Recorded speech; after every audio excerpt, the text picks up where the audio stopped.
Ligt and Mazraoui's agent putting severe pressure on Bayern Munich to sell players. Both have to go off the roster for Bayern Munich to fund other deals going forward. We've got an update sports from publication in Spain saying that United is still interested in Olmo. Nico Williams, seriously, what's going on there? Another fullback link with Manchester United as well. All of your Manchester United updates here on Forever United TV. This is your Saturday midday warm-up to the game later on this evening. All of your latest news around Manchester United covered. Please subscribe to Forever United TV to make sure that you don't miss out on anything. We go deep into every single transfer rumour, speculation, dead certs. Here we go, the lot. We cover it from start to finish, and this is your update on everything going on with United so far this Saturday afternoon. Please give the video a like, guys, as well. Let's get up to 500-600 likes maybe on this video. Hope you're all doing fantastically well. Get involved in the Premier Chat, which is live right now. I'll catch up with that later this afternoon as well. But yes, let's get forward and let's get talking Manchester United and what is actually going on. It comes from Florian Plettenberg, the main story so far today regarding Manchester United and what's actually happening in that situation. We know where we're up to with everything in terms of Bayern and Manchester United. Well discussed already with Ligt and Mazraoui. West Ham dropping out of that deal. United still holding firm with their price. Fabrizio Romano has said that United will go nowhere near the asking price for Bayern Munich and what they want for Matthias de Ligt. 16 million-ish for Mazraoui is the figure. That's not a problem, but Pimenta, the agent for both Mazraoui and Matthias de Ligt now. Manchester United putting pressure on Bayern through that side of things. We had that comeback from Bayern with the links about Matthias de Ligt possibly being a target for Real Madrid. Kind of a Hail Mary, desperate sort of ploy for Manchester or from Bayern Munich to make Manchester United move. I don't think anyone is seriously taking that into consideration as anything that can possibly sway where de Ligt is going to go. His eyes are firmly set on Manchester United. So too are Mazraoui, so too Agates. These are the three players now I expect Manchester United doubling down on over the next couple of weeks going forward into the start of the season. And yet the agent of both, Rafaela Pimenta, is putting pressure on Bayern Munich to make this happen, according to Florian Plettenberg. Now, it's said that from Sky Germany that the agent is working on a double deal to make it, I don't know what the right way of describing this as, to make it look a little bit more appealing to Bayern Munich. Like, it looks like they're getting a little bit more money because two players are going that are not going to feature at all next season for them. Can they balance the books that way? Obviously, we know that West Ham did not agree a deal with Pimenta, and that's why Mazraoui's transfer to West Ham fell through. But now Manchester United have Pimenta on side again, like we did with Kia Joorabchian, like we did with George Mendes in the previous two deals for Euro and Xerxes respectively. Now we've got Pimenta on side for this one as well, and that is where the power is. I've said this all along, all the way through the summer. As soon as FIFA got kicked out by CAS for that limit that they were looking to put in on agents' fees and the power they have in the transfer market, CAS threw that out, and now all agents hold the power in all of these deals. We've seen it with Xerxes, and that binned off AC Milan. We've seen it with George Mendes in making it clear to Manchester United that Euro was gettable, whereas it didn't seem that way to Liverpool. And now we're seeing West Ham fail under agents' fees as well, and United coming in strong. It is a play, it is a tactic for Manchester United. And when it comes to this window, it is clearly working for the Reds. So looking at this now, where the Bayern Munich stands, when you've got an agent with the powers that they've got, and they're the ones that are putting pressure on the football club constantly, it's like Manchester United now are in a position where they're on tour and they've just planted the seeds. They've left the carrot dangling, and now they've put the agent in onto things. So we know what bids United are in with. We know what they're going to go up to. We know that the agreement with personal fees and wages and stuff like that are all done and put aside.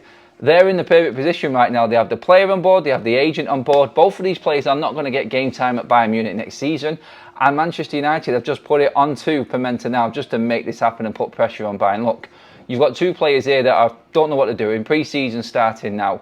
Everyone's getting prepared for the season. Make something happen. Move. Get this deal over the line. You have to move these players on if you want to move forward. But the players now don't know where they're coming and going. You've got two players that are completely upset with the situation that's going on. Not happy, getting agitated, a bit concerned about where the move is going to be, when it's going to actually happen, where they're going to be playing next season, what role they're going to have, Whereas at United, they both know what they're going to be doing. They know where they're going to be. Ten Hag has spoken to both players. He has worked with both players before. He knows exactly what they're made of. He knows exactly how to get the message across to them. They'll know exactly what their roles will be at Manchester United already. That's already put in and laid out in stone. And it's now up to Bayern Munich to start moving. So you've got one club in Manchester United that has made everything clear to the players. The agent is on side with United. Bayern Munich are holding out. They need other players in. They have targets. They're in the weaker position right now when it comes to this. We know this. And it's just going to keep on going up and up and up. And I'll say it again, the football structure, the people in the know how to make things work, and they know how clubs and transfer windows operate. They know which buttons to press, they know which people to go through, and they know how to manipulate the deal. And that's what's happening right now. It's no wonder you've seen Brailsford, Ashworth, Wilcox all laughing and joking around on the UCLA training ground pitch there with United over in LA at the moment. Everything looks comfortable. They look completely at ease. And I've said this all along. United will look at what they've done, look at the position that they're actually in with these transfers, and go, do you know what? We are really comfortable right now. We are more than comfortable in the situation we're in, and we're just going to let this play out. The players are on board. They know where we stand. They know what we're doing in terms of bids. They know where the other club is at, and they're the ones that will now be asking the question, not United. So United have done their bit, and we're waiting for Bayern Munich to come back to us now with both of these players. It will be the same like we said this morning with Agate, the priority. It's like United know how much they can spend. There is confidence that West Ham will come in with another bid for Aaron Wan-Bissaka, so that can cover Mazraoui. So yeah, expect a lot of movement over this weekend and into the early stages of next week with Manchester United, because we are looking to push Mazraoui through with Wan-Bissaka, but get De Ligt in at the same time, according to Plettenberg, and that's what Pimenta is trying to put in place. So while putting pressure on the Mazraoui deal, and United, of course, we know have to sell Wan-Bissaka or have to make movement in that department. Whether or not they want to get Mazraoui done, go into the revolving credit facility or whatever to make the payments and whatever, then pay that off as quickly as possible with the Aaron Wan-Bissaka sale. If they're confident that Wan-Bissaka is going to go, they can wait till after the tour to cement that deal. If it has to come down to Wan-Bissaka being flown back home, that will happen as well. But we're expecting a lot of movement going forward in the next few days now with this deal. And I said it all along, like, Mazraoui is in there to push through the De Ligt side of things. As stupid as it sounds, like, you've got your fee for one player. Selling another player alongside it shouldn't really determine what happens with that first signing. You've got a fee for him, you've got a fee for him. Why would that one determine what happens with this one or have any influence on that other signing? Why would Mazraoui influence De Ligt with Bayern Munich? But they may have a player in sight that they go, we need an extra 5 million in for right now. Mazraoui being sold on top of De Ligt kind of covers us for that, and we can get away with it a bit. This is what it comes. Push comes to shove. Who is more desperate right now? Manchester United, I feel, are in a better position because we're looking to bring players in that know what they're going to be doing at the football club, where Bayern Munich, they're in a position I described earlier where them players are really sort of like kicking up a little bit of a stink now as to what you're doing with us. You clearly don't want us as part of your plan, and we need moving on. Let's not forget, Bayern have got company in, a new manager in place that they want to back and get everything in place for. So that's the pressure coming there. It's like, company's like, can we be ready? Can we get this done?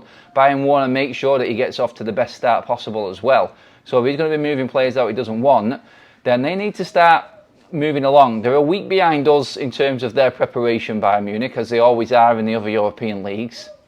So expect now, with United being, 2 or 3 weeks into pre-season now, we started moving really about a week in, didn't we? So Bayern Munich, I think, will be looking at this now, company especially, let's try and get things moving along. And when you've got agents involved, yes, it does make a big difference. Into other news, keep getting your comments in, guys, as well. Let me know what you think. Get in the live chat on the Premier. I am back with a full live show later tonight as well, with all the updates, building up to the game as well today. It is match day, even though it isn't in a way. You know what I mean? It's into the early hours and it's Arsenal. Ten Hag has been talking a lot about what's going to happen. Are we going to see a little bit of a mix and match with players? Are we going to see some testing with certain formations, some new players playing together? I'm really looking forward to seeing it and seeing how Manchester United actually set up for that first pre-season game in the States. But yeah, more on that later on. Into more transfer news and what's actually going on. Dani Olmo's name has come up again, and this has come from the Spanish publication Sporta, and they say United are reportedly taking more of an interest in RB Leipzig midfielder Dani Olmo, having previously been connected. The attacking playmaker starred in Spain's Euro 2024 and has been linked with a number of other clubs, including Liverpool, Arsenal and Barcelona. Olmo is thought to have a 50 million release clause in his contract, but that expired early this month. Spanish publication Sport says United are taking a longer look at Olmo, albeit interest is primitive at this stage. I heard that Barcelona were in for Olmo. I don't want to talk too much about it. If United can make something like this happen, go for it. He's a great player. I just don't see it though. United would have to move players on to get Olmo through the door. We know the situation we're in. I'm basically just covering everything that's coming out from every single journalist, publication, and everything regarding United, as we do.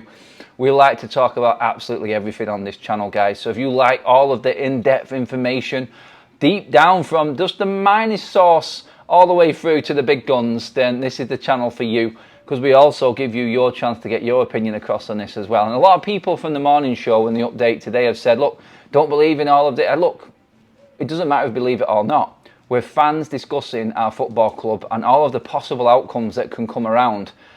This is what we do. This is what we would be doing in the pub. And on this channel, we get you involved as well.